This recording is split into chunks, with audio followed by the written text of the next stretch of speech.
Buenos días, estimados estudiantes, ¿cómo está? ¿Me escuchan? Hola. Sí, lo escucho. Buenos días. Buenos días. Buenos días, Buenos profe. días. Un buen día con todos. Bueno, me presento, yo soy la ingeniera Sandra Navarrete, voy a ser su profesora de la materia de estructura de datos. De acuerdo al horario, el día de hoy tenemos una clase PAE de estructura de datos y quería más bien mover la clase PAE para que las clases PAE sean el día viernes. Y los días martes tengamos la clase normal, porque es un poquito complicado empezar la semana justamente con una clase PAE. Más bien vamos a dejar la parte de los ejercicios para el día viernes y el día martes iniciamos con clases normales de estructura de datos. Entonces, para que lo tomen en cuenta, por favor. Muy bien, vamos a ver. Les voy a compartir mi pantalla. ¿No es cierto? Tenemos nuestro equipo de estructura de datos, que usted ya lo conoce normalmente. En la parte de tareas, voy a colocar todas las tareas que tengamos. Vamos a tener la pizarra, si es que necesitamos hacer algún gráfico o explicar algún procedimiento, pues lo haremos aquí en la pizarra. Ya tenemos la pestaña de los videos, donde van a estar publicados todos los videos del canal Stream de estructura de datos para este semestre. Entonces aquí va a poder encontrar todos los videos de la clase. Dentro de archivos tendremos en la sección de libros, tenemos los 4 libros que vamos a seguir para estructura de datos, los 2 primeros, Joyanes y cómo programar en Java Detail, para las 2 primeras unidades. Y para las 2 últimas unidades correspondientes a programación funcional, tenemos 2 libros en inglés, que es Java 8 en acción, y el libro de certificación de Oracle de Java. Sí, estos 2 libros, aunque están en inglés, la parte interesante de ellos es más bien los ejercicios que tienen para que usted pueda practicar. Entonces, le invito a que usted utilice estos 4 libros como material de apoyo para toda la clase de estructura de datos. Dentro de materiales de clase yo le iré colocando cualquier documentación referente a lo que vamos viendo. Por favor, ya no va a ser como en semestres anteriores en los que aquí yo le iba colocando presentaciones de lo que vamos haciendo o toda la materia. No, ahora usted va a tener que mirar los videos, tomar sus propias notas, tomar sus propios apuntes de lo que yo le voy enseñando. Ya no va a tener un material. La guía van a ser directamente los libros, ¿sí? Y si algún tema no le queda muy claro, puede referirse al libro, ver el video donde le estoy explicando qué es lo que vamos a hacer. Y si no, también tenemos clases de tutoría, ¿sí? Una vez a la semana puedo dictar una clase de tutoría. Puede ser individual a un estudiante en particular que me pida, nos ponemos de acuerdo con unas 24 horitas de anticipación de en qué horario y qué día nos podemos reunir un ratito para atender sus preguntas puntuales. Digamos que está haciendo un deber, un proyecto, un trabajo en grupo y ahí le surge una duda y no le quedó muy claro ni leyendo los libros. Entonces me consulta y nos reunimos un ratito y yo le explico qué es lo que está ocurriendo. Puede ser individual o puede ser grupal. Si en esa semana hay más de un alumno que necesita tutoría, entonces se reúnen, se comparte el vínculo de la reunión que vamos a tener de la tutoría y todos los que quieran pueden ingresar a hacer preguntas puntuales sobre algo que no le quedó claro. No necesariamente de esa semana. Puede ser algo que no le quedó claro de hace 2 semanas, de una unidad atrás, lo que sea. La tutoría es para poder solventar las dudas que usted tiene. ¿Sí? Donde me pregunte, aquí estoy teniendo esta duda, no sé cómo hacer o cómo trabajo en este caso y vamos a solventar esas dudas. Entonces, invitados todos a que puedan utilizar esas horas de tutoría para hacer cualquier pregunta. Revisemos entonces el sílabo correspondiente a este semestre, a esta materia de estructura de datos. El prerequisito, pues haber pasado programación 2, usted ya sabe. Tenemos 64 horas de docencia. Significa que son 2 clases a la semana que vamos a dar el martes y el día, me parece que tenemos el día jueves, chicos, o tenemos miércoles.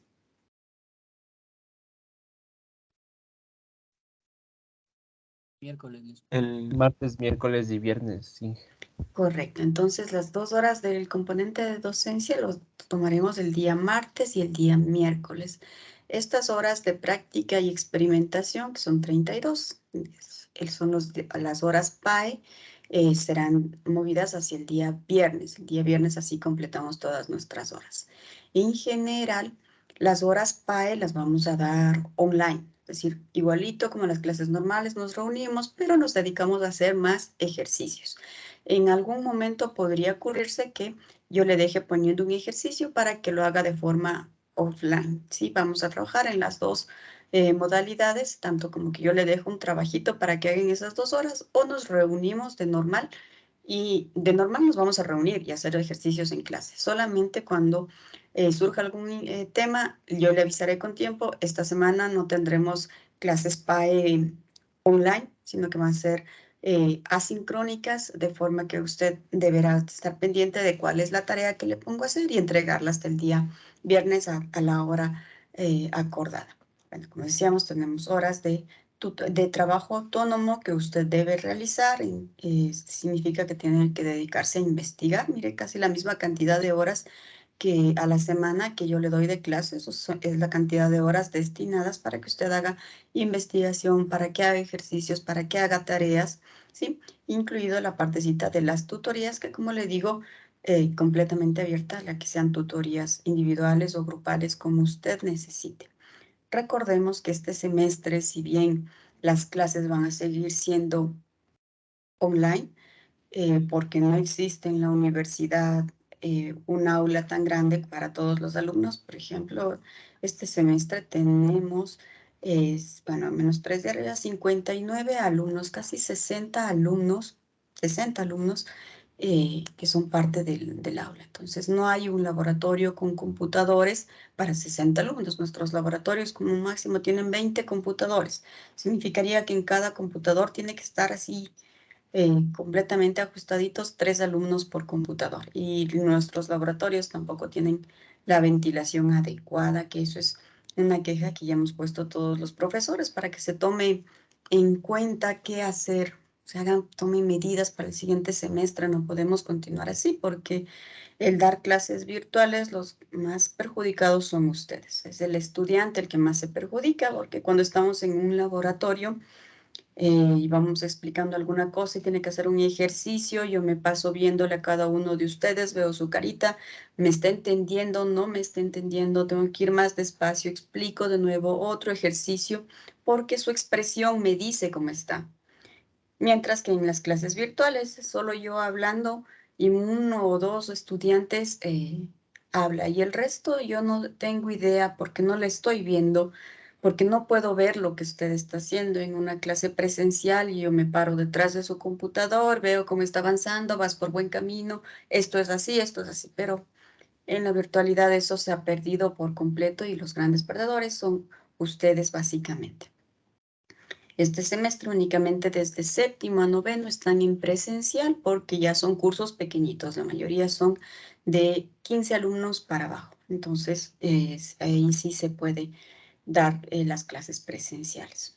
Bueno, en todo caso nos ha tocado nuevamente dar online, pero el examen será presencial. Sí, todos los exámenes de todas las materias son presenciales, el examen final. Las pruebas que tomaremos serán virtuales como lo hemos hecho anteriormente. Veamos, ¿qué queremos aprender? El estudiante abstrae situaciones del mundo real y utilizando programación modular y recursividad, construye sistemas de información específico. El estudiante identifica, comprende y usa la definición y el comportamiento de tipo de datos abstractos, lineales y no lineales, como son listas, pilas, colas, grafos y árboles. Y el estudiante abstrae tipos de datos complejos utilizando un enfoque funcional. Esa es la idea de lo que aprenderemos a grandes rasgos en esta materia. Un poquito de programación orientada a objetos, que usted ya es experto, pasado programación 1, programación 2, ya la conoce tranquilamente. Vamos a ver introducción a la programación funcional. Vamos a ver estructuras de datos, colecciones, expresiones lambda y string. Serán las cosas nuevas que va a aprender. Las clases exposiciones donde yo le explico qué es lo que vamos a aprender, hacemos ejercicios en clase, prácticas de laboratorio, ejercicios fuera del aula, las tareas que usted tiene que hacer, los proyectos que tiene que hacer, lecturas obligatorias de los libros en los cuales usted tiene que continuar investigando. Consultas, talleres se refiere a los proyectos en grupo que vamos a realizar. La forma de evaluación. Evaluación grupal corresponde a 6 puntos, el 30% de la nota final de 20, ¿no es cierto? Usted necesita 13.5 para pasar la materia.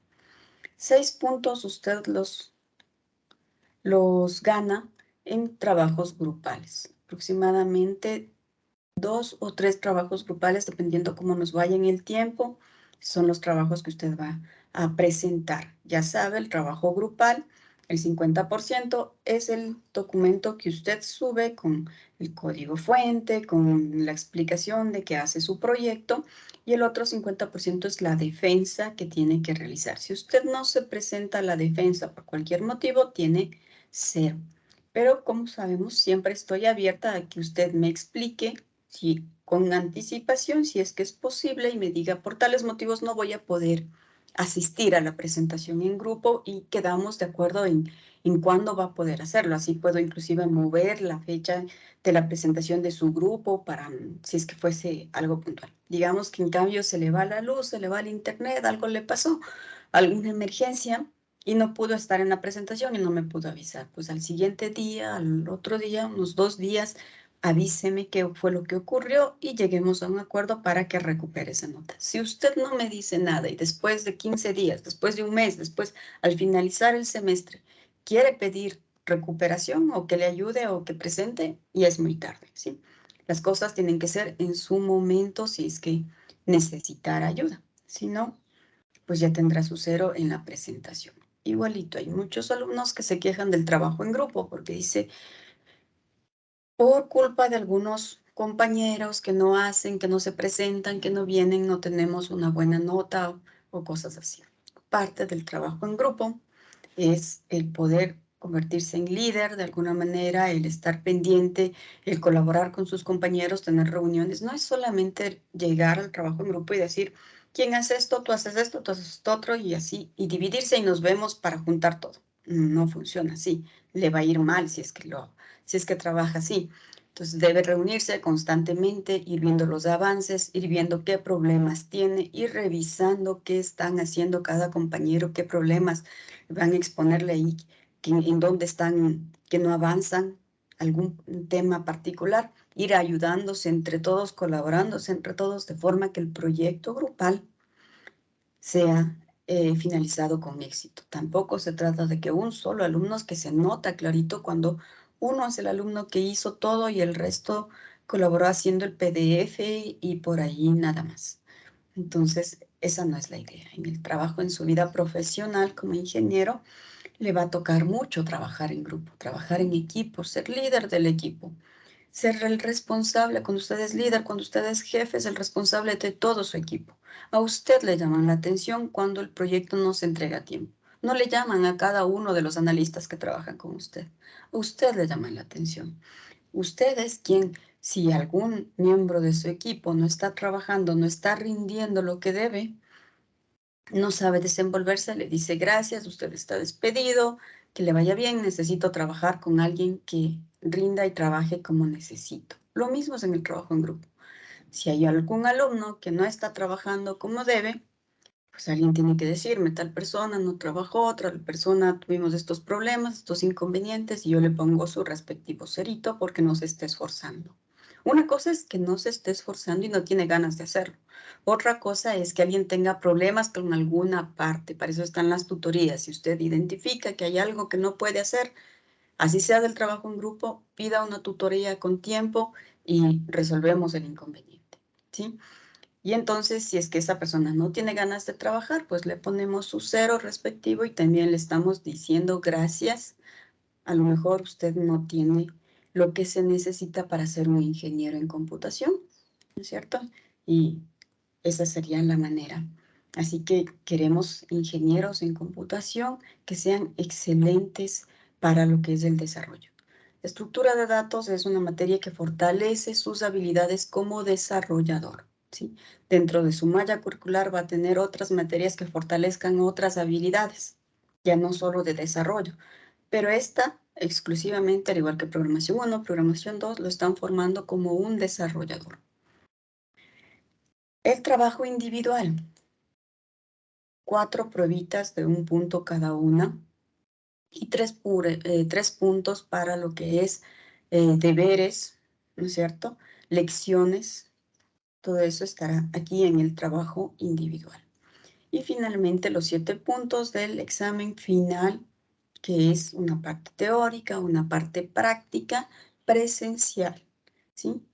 Probablemente a usted le toque hacer un examen presencial práctico escrito. Es decir, usted no tendrá un computador para hacer el examen que le compile, pero sí debe tener hojitas donde usted con el esfero va escribiendo el código. No le voy a cualificar si falló en el punto y coma, pero usted debe tener una noción clara de cómo programa en el Eclipse normalmente para hacer un aplicativo, ¿sí?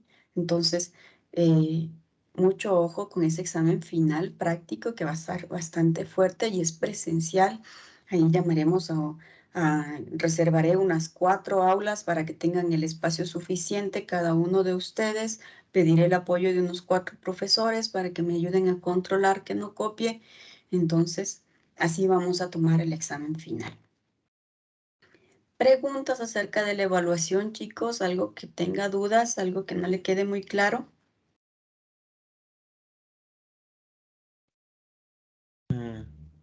O sea, solo que sería mucho mejor si tuviéramos un compilador. Por supuesto que sí, por supuesto que sí.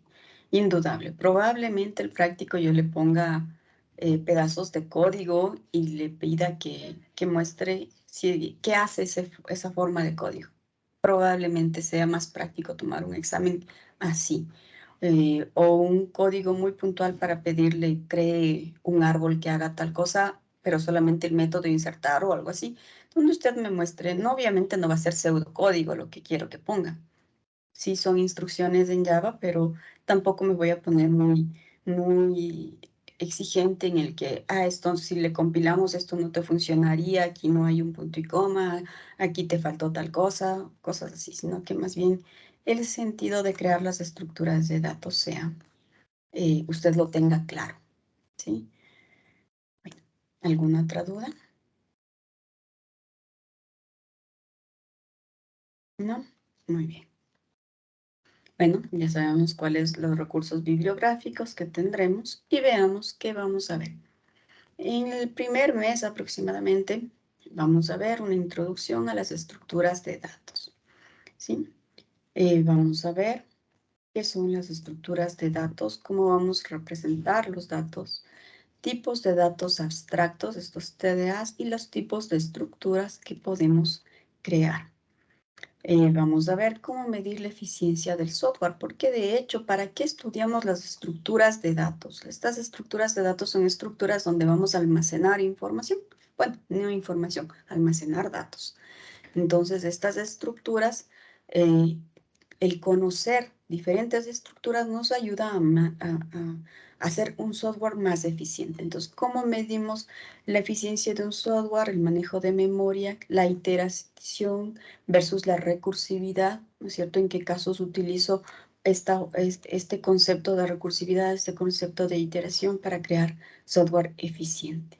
Veremos los genéricos, cómo construimos genéricos, clases genéricas, tipos limitados dentro de los genéricos, compatibilidad de tipo dentro de los genéricos.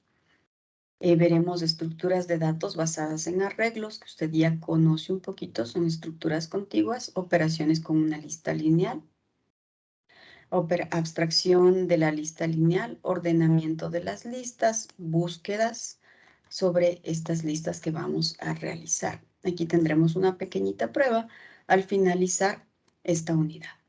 En la unidad número 2 veremos estructuras de datos lineales.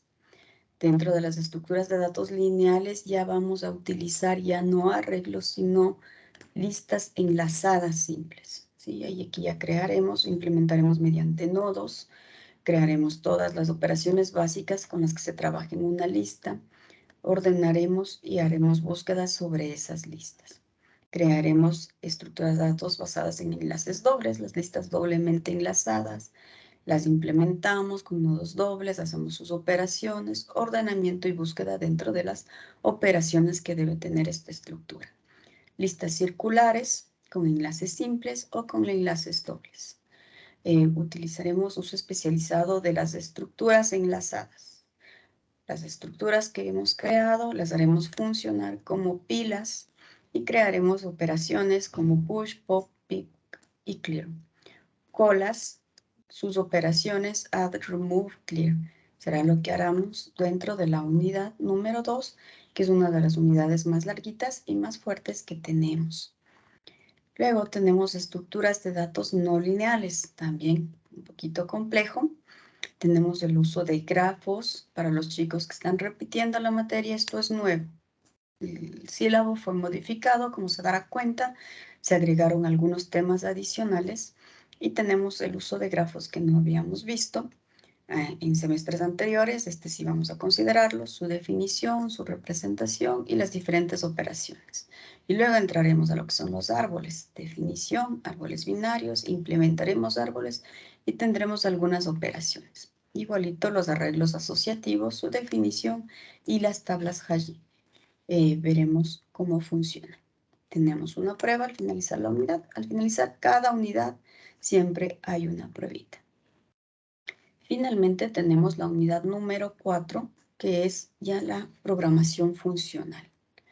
Dentro de la programación funcional veremos una introducción, veremos las expresiones lambda, veremos las interfaces funcionales, los chequeos de tipo y restricciones que puede tener al crear y utilizar interfaces funcionales, estructuras de datos funcionales en Java que ya vienen con el API de Java, el is, el set y el map, conoceremos cuáles son.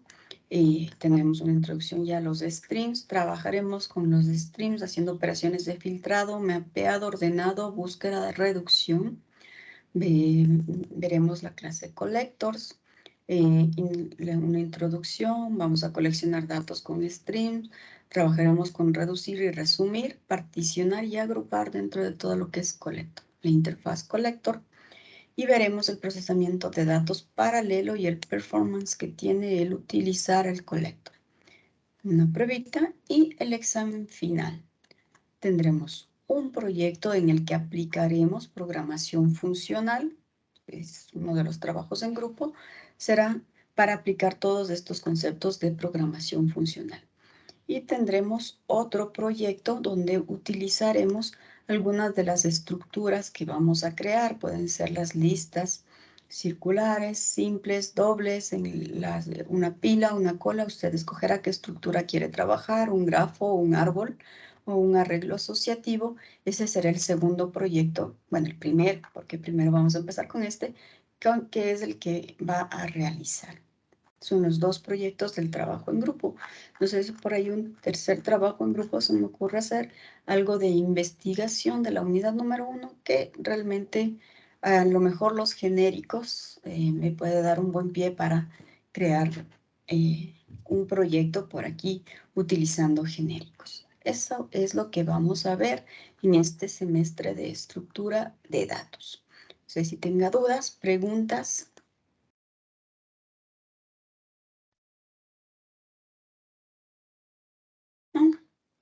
Chévere.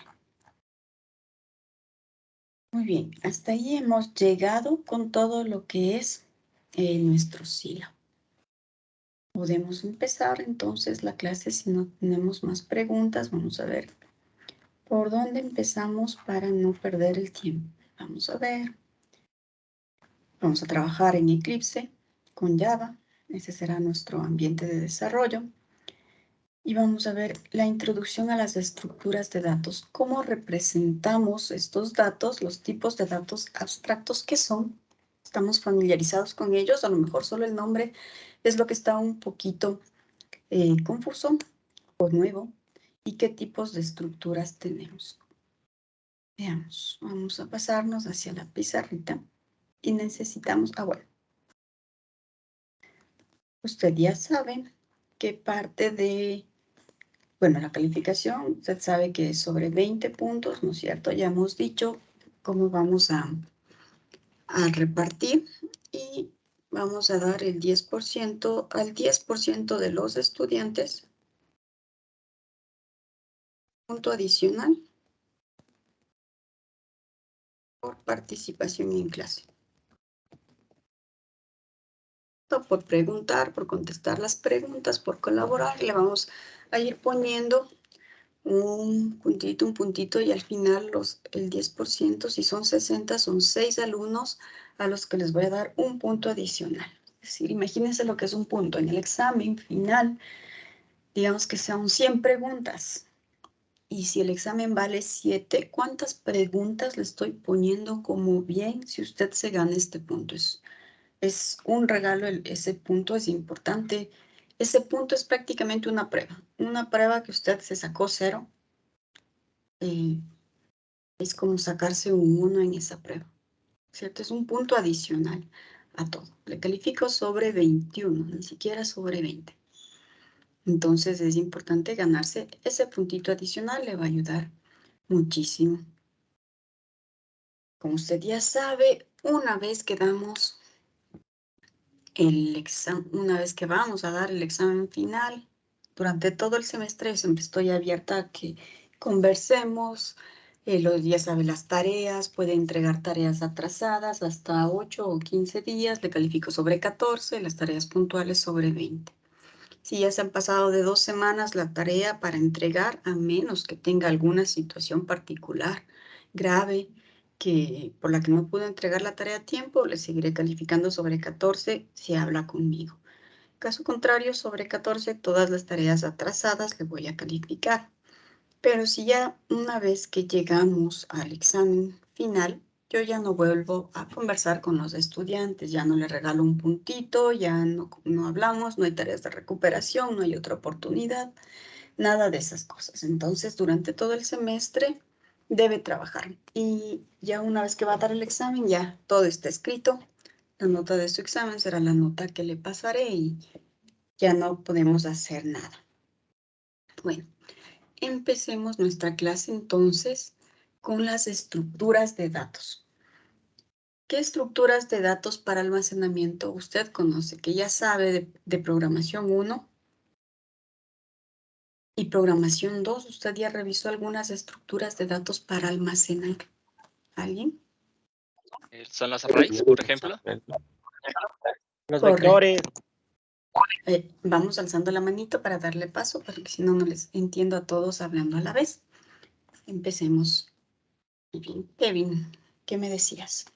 Yo decía que son los arrays, para Correcto. agrupar datos similares. Arrays, ¿no es cierto? Los arrays son la primera estructura de datos que nosotros conocemos para almacenar. ¿Qué nomás podemos almacenar dentro de estos arreglos? Ahí vamos poniendo los puntitos y no me voy olvidando. A ver, Kevin, ¿qué eras? ¿Cuál es tu apellido? Discúlpame. Andrade. Muy bien. Kevin Andrade. Muy bien. ¿Qué almacenamos dentro de los arreglos, Denis?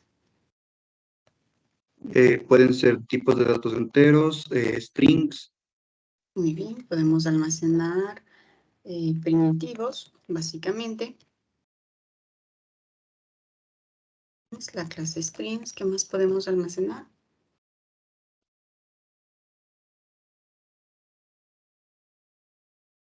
¿Ah? ¿Hasta ahí?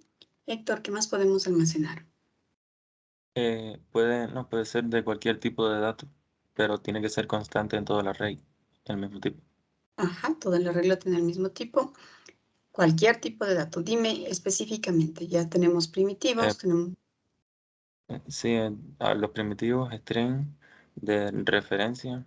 Las referencias, ¿no es Ajá. cierto? Significa que son objetos, ¿no es cierto?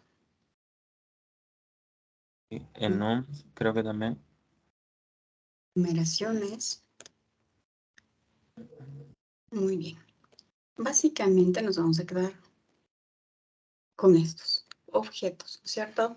Prácticamente cualquier objeto yo puedo almacenar dentro de un arreglo. Ahora, ¿qué es una estructura de datos dentro de un objeto, dentro de una clase? Nosotros ya sabemos de programación orientada a objetos que esta clase tiene algunas características básicas como es la abstracción, ¿cierto? Intentamos abstracción. A ver, vamos a poner al señor Oramas. Y antes de Oramas, ¿quién era?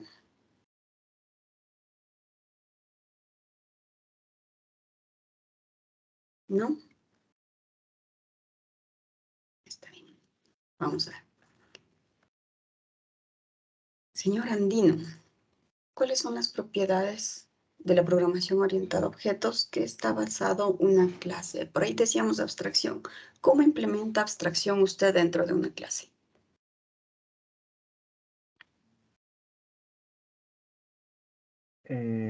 Buenos días, profe. Abstracción dentro de una clase sería, o sea, sacar las, como decir todo lo que, o sea, darle estructura a una clase, sacar todo lo que pertenece, o sea, separar las cosas que hacen una acción y ponerlas en un método, o sea, un método específico.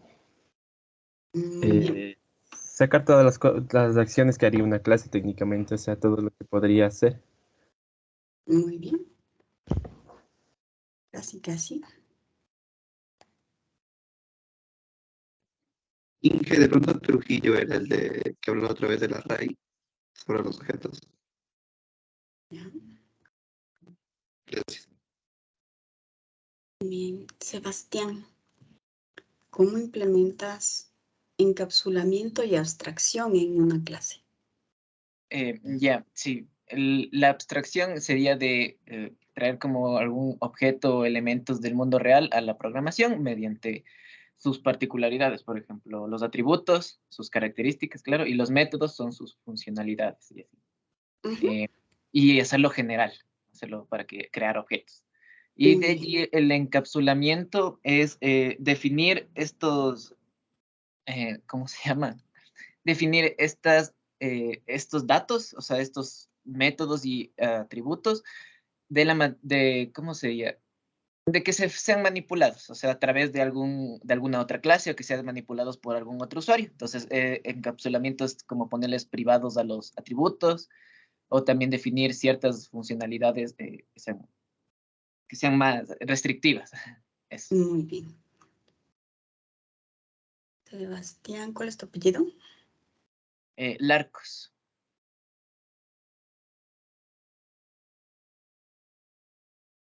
Muy bien. Como dijo Sebastián, correctamente, abstracción es únicamente pasar los objetos del mundo real a objetos de programación y vamos a tomar solamente las partes más relevantes y vamos a descartar lo que no sea irrelevante para resolver el problema que nosotros queremos.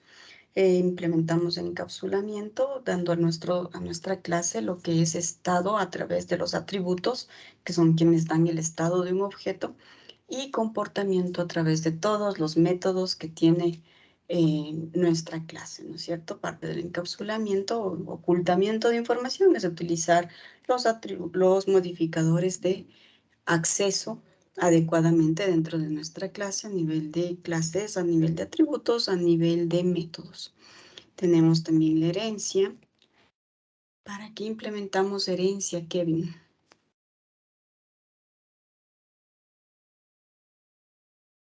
Para poder heredar ciertos métodos especiales a las clases hijas y es una forma de tener las subclases ordenadas.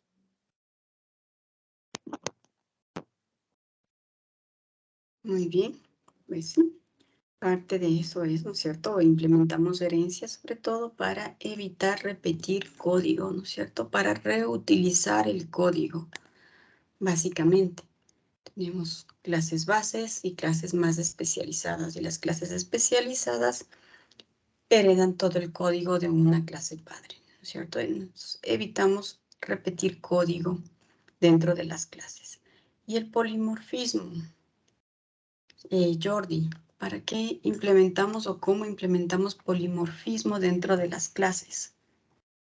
Sí, a ver, lo que recuerdo es que este objeto de la clase sirve para dar diferentes respuestas según el caso.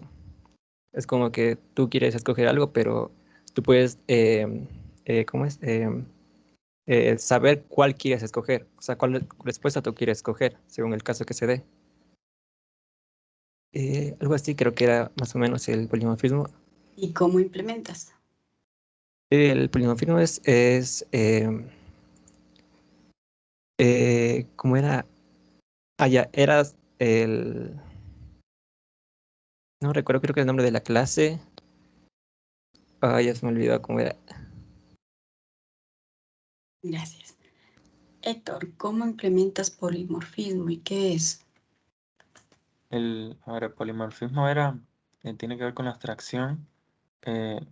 Básicamente había que abstraer todos los elementos en una clase, en una clase padre. Y luego en clases hijas íbamos a designar las particularidades de un determinado método. Eh, y ese método es el que es el polimorfismo en sí. Un método abstracto que primero designamos en la clase padre en general y después en las clases hijas. Si tiene particularidades, pues las especificamos. Ah, Me dices, es como sobreescribir un método. es sobre escribir un método, sí. ¿Sí? Veamos qué nos dice Mauricio Muñoz. A ver, ese polimorfismo traducido es muchas formas. Justo lo que dijeron otros compañeros, que es coger un método y depende del caso que tengamos, sobreescribirlo con el @override para poder tener así diferenciados muy bien cómo podemos ocupar cada uno en la manera que necesitemos, porque de eso trata el polimorfismo, de poder ocupar un método de diferentes maneras. Muy bien.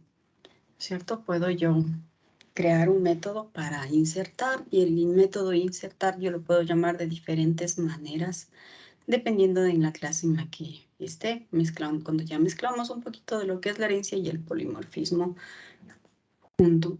¿Cuál era tu apellido? Discúlpame. Mauricio Muñoz. Mauricio Muñoz.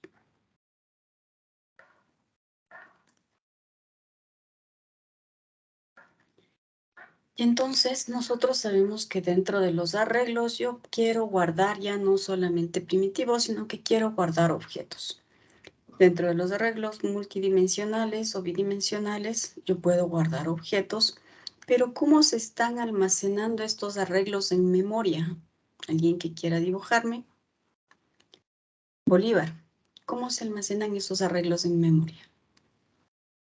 ¿Sí que hay? Ingen, no le puedo dibujar, pero le puedo explicar si es que me Ajá, permite. ok. Se o sea, se asignan utilizando las dos memorias, que son el stack y el heap. En el stack como que se almacena el nombre del array y el tipo, y en el heap se almacenan de manera contigua las referencias de las direcciones de memoria que estoy ocupando. Muy bien, correcto. ¿Cuál era tu apellido? Molina, Inge. Muy bien. Esto es muy similar a cómo nosotros tenemos en el Excel. Digamos que cada una de estas son espacios de memoria.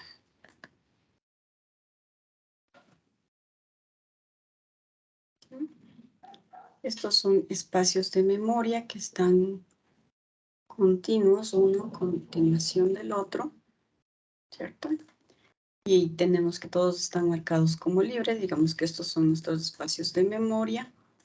Están marcados como libre. El rato que yo quiero declarar un arreglo ¿qué debe ocurrir? Que los espacios de memoria que están reservados para ese arreglo están continuos uno a continuación del otro. Y de hecho es, digamos que yo voy a almacenar aquí un objeto. Ese objeto, digamos que es la clase persona. Esta clase persona tiene un nombre, que es un string. Digamos que ¿cuánto utiliza en memoria un string de una persona? ¿Un string cuánto usa?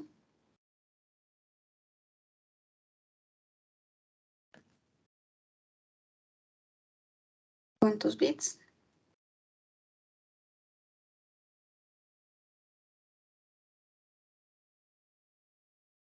¿Alguien que recuerde? ¿No? Eran Digamos que 16. 16 bits. es la edad. Digamos que le vamos a declarar como un tipo integer. ¿Cuántos bits usa? 32. Así de grande, ¿no serán solo 8?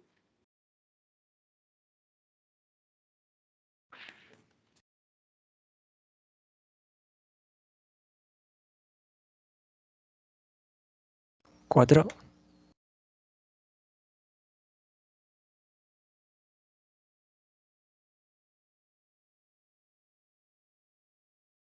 Recordemos. El integer, 32 bits.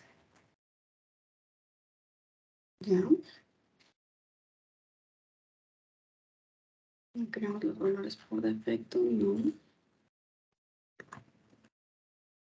Quiero el oficial.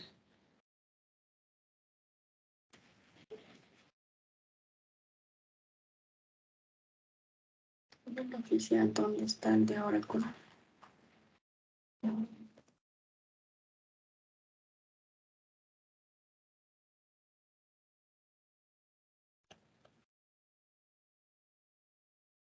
Muy bien, aquí tenemos los integers. Tenemos 64 bits.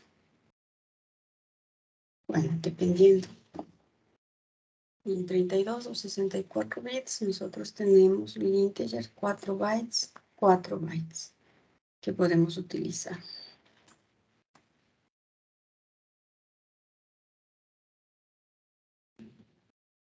Este es el oficial de Oracle, sí.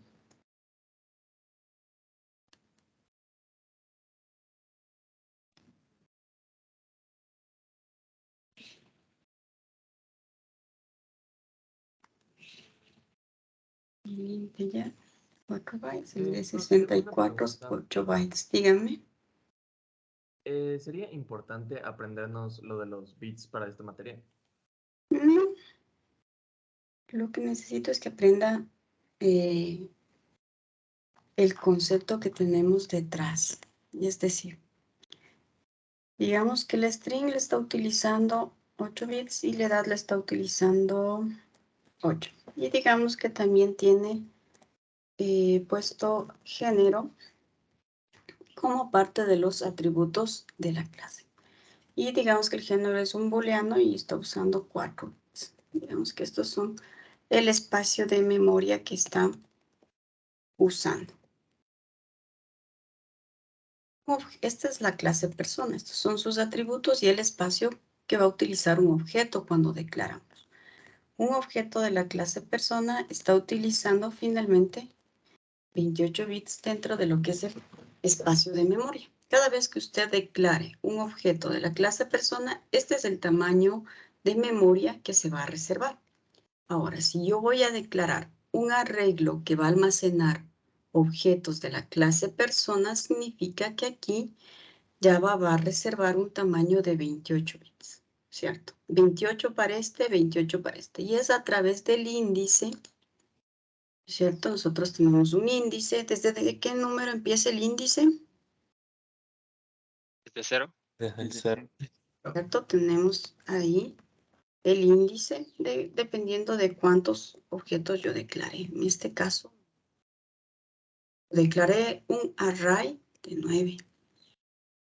Y el índice empieza desde 0. ¿Y qué es lo que nos dice? En el stack, ¿cierto?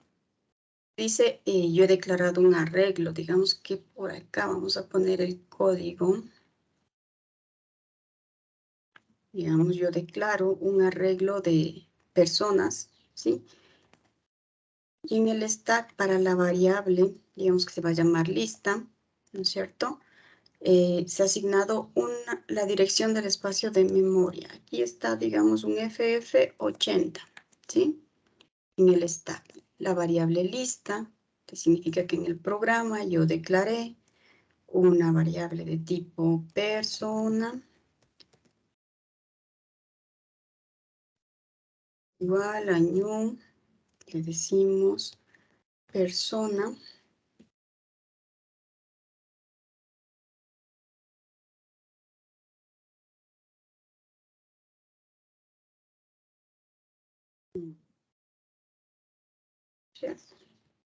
Más o menos yo declaro un arreglo de personas. Digo un arreglo de 9. Y entonces en el espacio de memoria, digamos, este de aquí tiene la dirección FF80. Y en el stack hay esta variable lista que está apuntando al FF80, ¿no es cierto? Y en el heap, que es donde se van a almacenar estos objetos, ¿sí? Empieza desde el FF80 y dependiendo del tamaño del objeto persona, que es 28, multiplica por el índice y sabe cuando aquí alguien dice lista de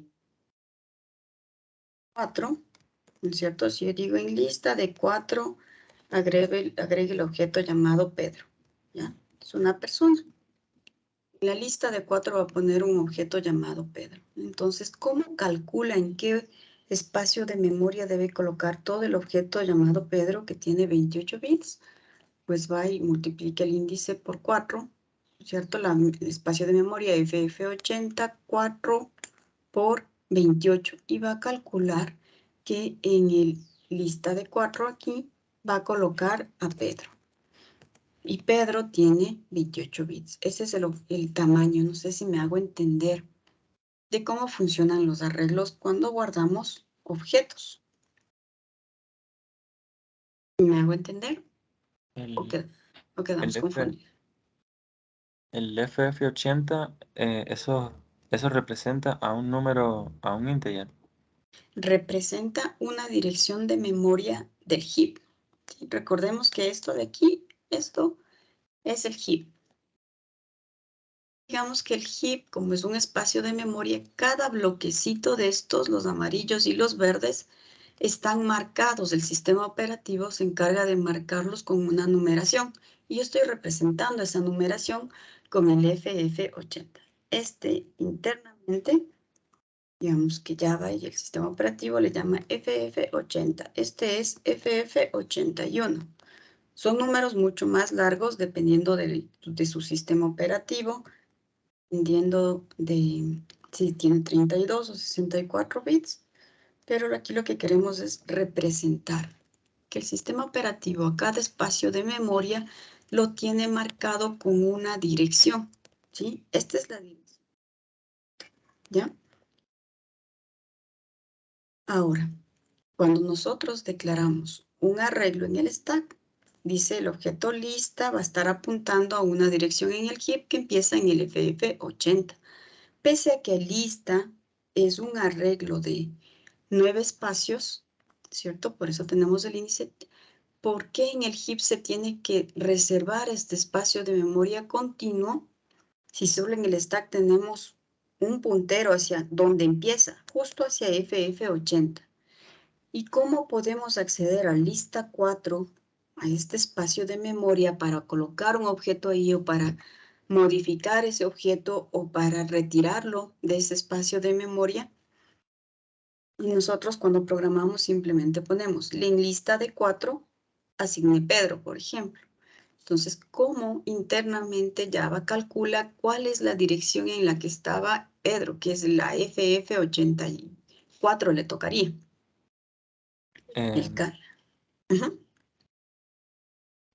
Porque están todos continuos y sabe que empieza en FF80 y entonces como le pone 4, ese 4 se lo suma al FF80. Y como multiplicándole por, el número de bits total. ajá, que usa cada objeto. Recuerda que usted aquí está guardando personas y personas tenía 80. Digamos que usted modifica su clase. Usted va a modificar su clase, ¿sí? Y coge y aquí agrega la dirección. Tiene 16 más. Y ahora su objeto ya no usa, como usaba antes, únicamente 28 bits, sino que ahora ya está utilizando 44. Entonces, igualito, el código del programa usted no cambia, ¿sí? Dice en lista de 4 asigne a Pedro. ¿Cómo lo hace? Multiplicando el índice 4 por el tamaño 44 de los objetos persona y le suma a la dirección FF80 y así calcula cuál es la dirección a la que tiene que ir para colocar todos estos datos de Pedro. ¿Sí? ¿Más o menos se entiende?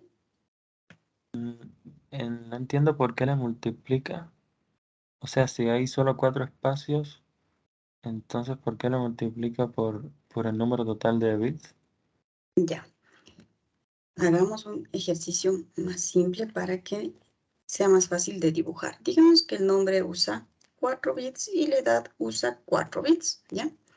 Y que la persona en realidad utiliza solamente 8 bits para almacenar estas dos cosas, la edad y el nombre. ¿Ya? Vamos a los espacios de memoria. Dentro de los espacios de memoria, digamos que cada uno de estos cuadraditos va a representar 4 bits. No representa más. Pongamos, ¿sabes qué? El nombre 8 para que nos quede mejor. Cada espacio de memoria es 4 bits. ¿Ya? Decíamos que esto está marcado. FF10, FF11, FF12 y así. Va a tener marcadito.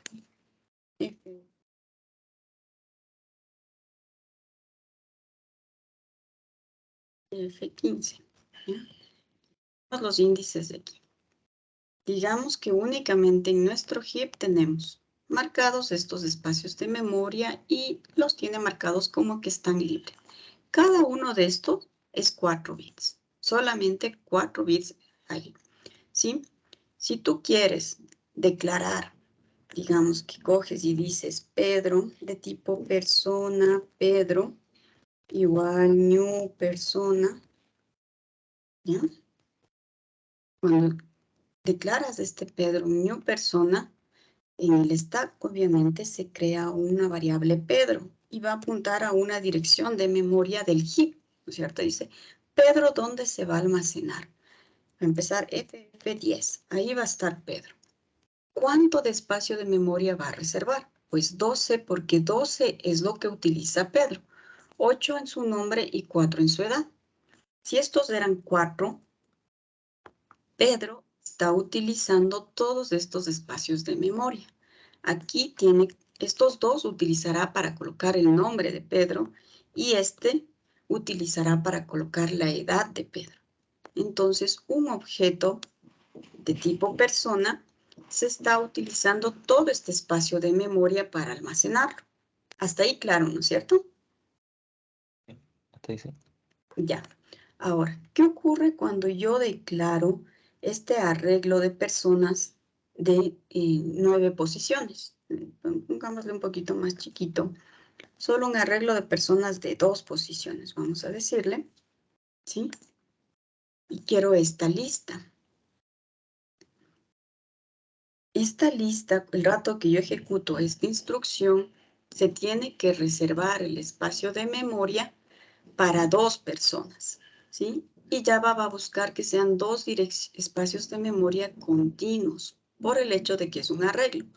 ¿Cuánto para cada objeto? El tamaño, que es 12. Aquí va a colocar el primero de índice 0 y aquí va a colocar el segundo de índice 1, ¿sí? Reserva estos espacios de memoria así de grandes.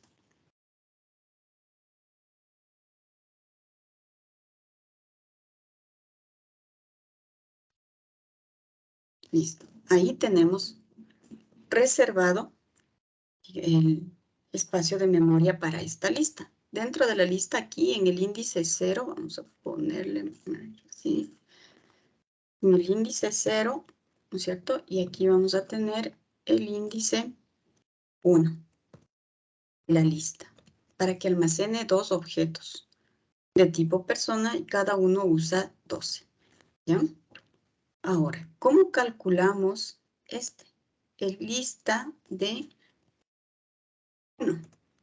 ¿Cómo calculamos esa dirección? Lista de 1 para aquí colocar el objeto Pedro. Digamos que no le vamos a colocar a Pedro, coloquémosle a Ana porque si no nos vamos a confundir. Digamos que hay otro. O colocamos un directo aquí, un new persona. Vamos a crear una nueva persona que le vamos a poner en esta posición, en lista de 1. Aquí quiero guardar esa persona. El nombre se va a utilizar los 2 primeros cuadraditos y en la edad se va a utilizar este de aquí. ¿Cómo calculo la dirección donde debe estar? Donde voy a colocar este nuevo objeto. Pues Entonces tengo que multiplicar. Con el índice. Exactamente. El índice es 1 por el tamaño de las personas, 12, porque sé que desde donde empiece la lista, digamos que este era FF80, este de aquí era FF80, aquí ya la combinación no me sirve. Este de aquí es FF80. ¿Cómo calculo esta dirección? Es FF80 sumado el índice 1 por 12, y entonces voy a sumar a FF80 más esa cantidad de bits. 12 por 1, y me va a colocar, me va a dar justo la dirección aquí, para que aquí coloque el nuevo objeto que yo estoy creando. ¿Ahí se entendió un poquito mejor? Sí, sí, ya la veo. ¿Ya? Entonces iría de 4 en 4 en este caso. De 12 en 12. Porque 12 es lo que mide un objeto persona. Ah, sí, no, pero me refería a que, a ver, 0, 8, no, sí, 12. ¿Ya? Del tamaño de 12 en 12. Porque obviamente, aun cuando yo al inicio estaba representando como cada celda un elemento del arreglo, en realidad cada elemento del arreglo, cuántas celdas de memoria va a utilizar, depende del objeto que yo estoy creando. Como decimos, si aquí le colocamos género y este usa 4 bits más, dependiendo del tipo de dato, ahora pues ya cada objeto que guardemos dentro del arreglo ya no tiene 12, tiene 16. Entonces ya tendrá que irse hasta acá, ¿sí? Y entonces este será un objeto y este ya será otro objeto, ¿sí? Uno a continuación del otro para que Java, mediante el uso de los índices y el tamaño del objeto, pueda calcular cuál es el espacio de memoria en el donde tiene que empezar a guardar la información o recuperar la información que está en ese espacio de memoria. Así es como funciona. Ya, ahora, ¿cuál es la idea de un tipo de dato abstracto? Es crear estructuras de datos que nos permitan manipular de una forma mejor que el arreglo. ¿Sí? El arreglo nosotros ya conocemos cómo funciona, ¿no es cierto? Lista de 1. ¿Qué ocurre? ¿Cuáles son los principales problemas con los arreglos como estructuras de datos para almacenar? Una, cuando usted declara, necesita decirle cuál es el tamaño. Digamos que usted va a crear un programa para almacenar las ventas las facturas de ventas del Supermaxi. Si usted no sabe cuál es el tamaño, cuántas va a vender hoy día, no sabe exactamente cuántas son. Ese es uno de los principales problemas de los arreglos, que tienen que desde el inicio estar declarados con un tamaño fijo. ¿Sí? Entonces, esta estructura de datos del arreglo no es muy funcional para cuando usted ya quiere programar. Usted necesita una estructura de datos dinámica. ¿Qué significa dinámica? Que le pueda seguir agregando. Inicialmente, si usted declara, digamos, usted dice, quiero guardar 200 personas. Entonces ya va a coger y va a reservar un espacio de memoria grandísimo para las 200 personas. Y todo ese espacio de memoria va a estar marcado para que no pueda ser utilizado por ninguna otra variable, ¿sí? si usted declara así un arreglo grande. Y luego usted dice, listo, aquí voy a colocar la primera factura y le coloca. Luego hace otra factura, coloca otra. Luego hace otra factura, coloca otra. Hace otra facturita y va colocando, ¿sí? Y digamos que todos los días solo utiliza un porcentaje. Esto de aquí es de memoria que se está desperdiciando, que la tiene reservada, que no puede seguir usando otro programa o no puede utilizar con otras variables.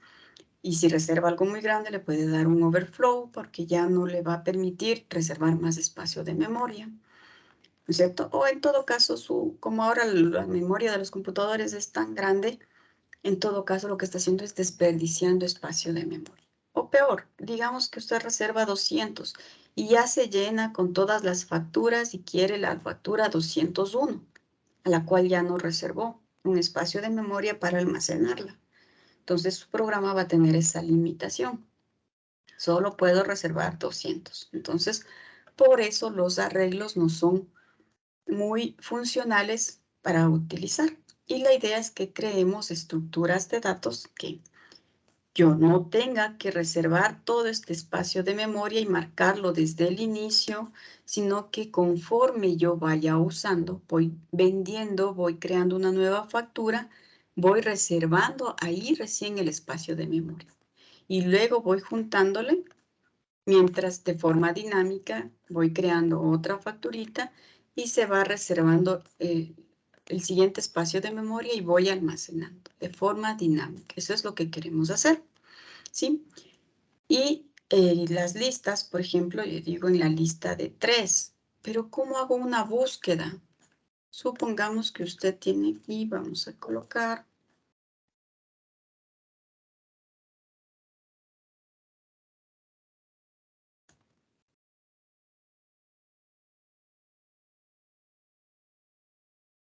tengo muchas personas aquí. Vamos a ponerle solamente así. Aquí está Ana, aquí está Jaime, aquí está Juan, aquí está Jimena, y aquí está Mauricio, y aquí está Pedro. ¿Ya? Tenía personas guardadas. Una a continuación de otra. ¿Cómo hace si usted quiere ordenar?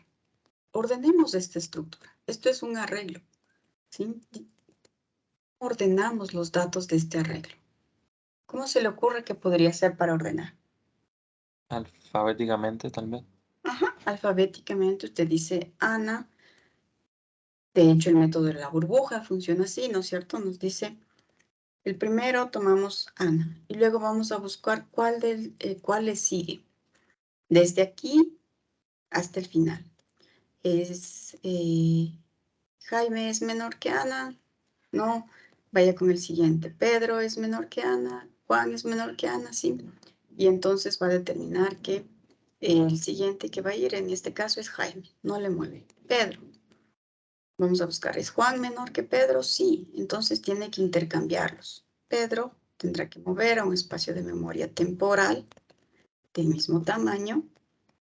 A Juan lo tendrá que mover así, todos sus elementos. Y a Pedro lo tendrá que mover otra vez para acá, para poderlo ordenar. Luego le dice Mauricio. Mauricio es menor que Pedro, sí, nuevamente. Pedro vaya hacia un espacio de memoria temporal. Mauricio muévase. Pedro regrese a ese espacio de memoria. Jimena es menor, no, se queda ahí. Y entonces ahí tiene su arreglo ordenado. Pero tuvo que mover. Y consideren que mover este objeto, Jaime, no es solo mover un bloque de memoria. Depende de lo que estemos almacenando, qué tan complejo sea. En este caso, tiene que mover el nombre, la edad, el género, ¿cierto? Y digamos que es un objeto que tiene muchísimos más datos. Tiene que mover los espacios de memoria de cada uno de los atributos que tiene este objeto. Entonces eso le va a consumir muchísima memoria, muchísimo tiempo de procesamiento el mover, porque físicamente del espacio de memoria se tiene que ir copiando bit a bit, uno por uno, para hacer el reemplazo que yo acabo de hacer. Entonces, estas estructuras como arreglos no son muy funcionales. Pero digamos que esa es la primera estructura de datos con la que queremos trabajar. Un arreglo que no tenga que nacer con un tamaño fijo, sino que le vayamos, quiero que este arreglo, esta lista, tenga un método add, que sería lo ideal, lista.add. Y yo pueda seguir insertando aquí un objeto. Voy a insertar Ana y luego yo le puedo decir lista.add y quiero seguir agregando a Jaime. Y solo cuando le doy add, reserve el espacio de memoria para que sepa. Entonces, yo le digo lista.remove y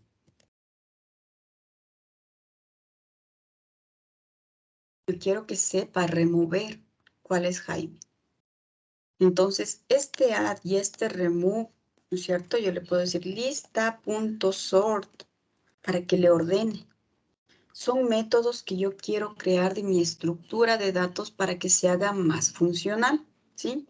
Y yo no tenga que manualmente estar diciendo en lista de 1, en lista de 5, mueva, cambie, sino que me dé estos métodos. Eso es crear una estructura de datos abstracta.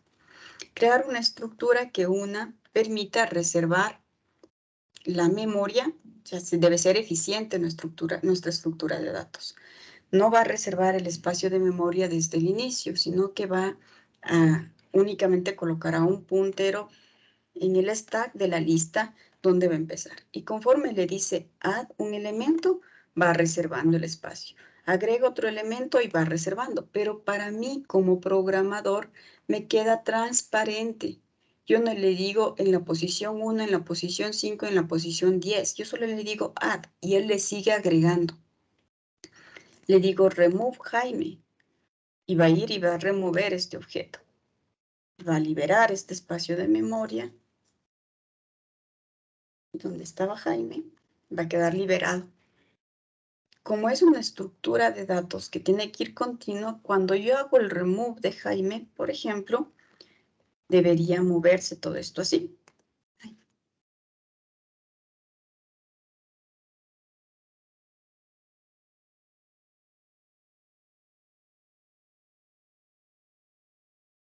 Debería moverse. Imagínense lo que es eliminar un objeto.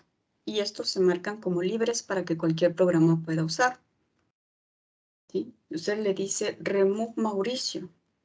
Esto se mueve, pero Pedro tiene que moverse hacia acá. Jimena tiene que moverse. Ahí se marca esto como libre, porque, ¿no es cierto? Nuestra estructura calcula los espacios, calcula dónde está Jimena, dónde está Pedro, dónde está Juan, en base al tamaño del objeto que estoy almacenando más un índice. Y eso hace que deban estar juntos. Entonces, estas operaciones de remover, por lo general, implica un trabajo bastante grande. Y luego, el ordenamiento tendrá que ser más o menos similar a como le indiqué. Esas son las primeras estructuras de datos con las que vamos a trabajar, que vamos a aprender ya programando dentro de lo que vimos.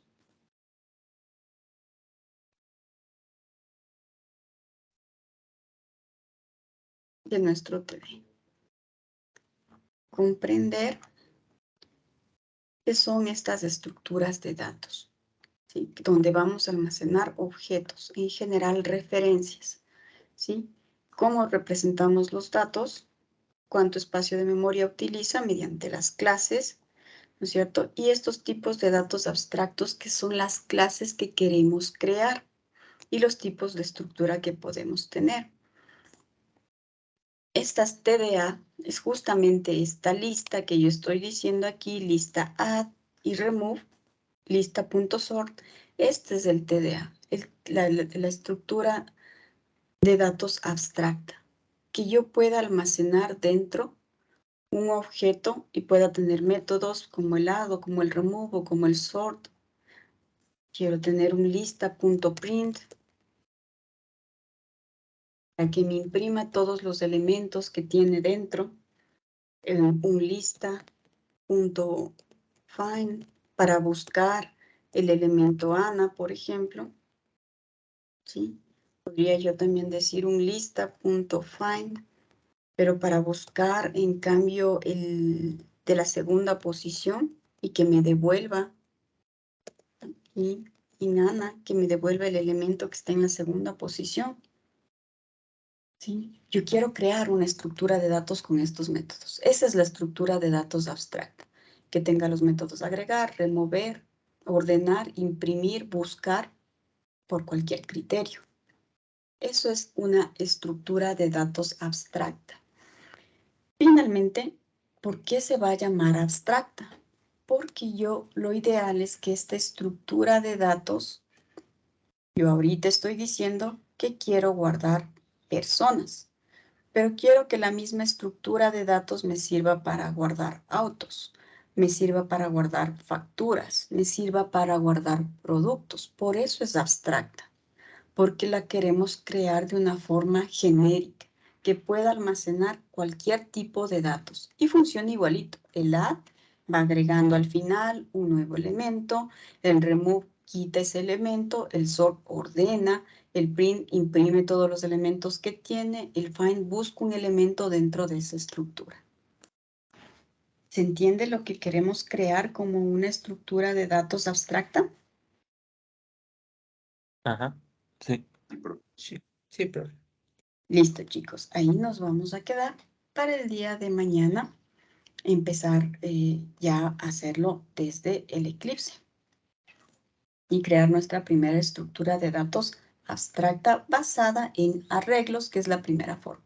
Luego, como vimos en el temario, tenemos muchas formas de crear estructuras de datos, unas más funcionales que otras. ¿De acuerdo? No hay preguntas. Eso sería todo por el día de hoy. Nos vemos el día de mañana. Disculpe, Inge, para el día de mañana solo necesitamos de Eclipse o necesitaremos así alguna otra herramienta instalada. No, solo Eclipse. Listo, Inge, muchas gracias. Hasta Listo. mañana. Nos vemos mañana. Que tengan un mañana. buen día. Hasta mañana. Bye. Mañana, Inge. Hasta mañana. Hasta mañana, Inge. Hasta mañana. Hasta mañana. Doña, dije,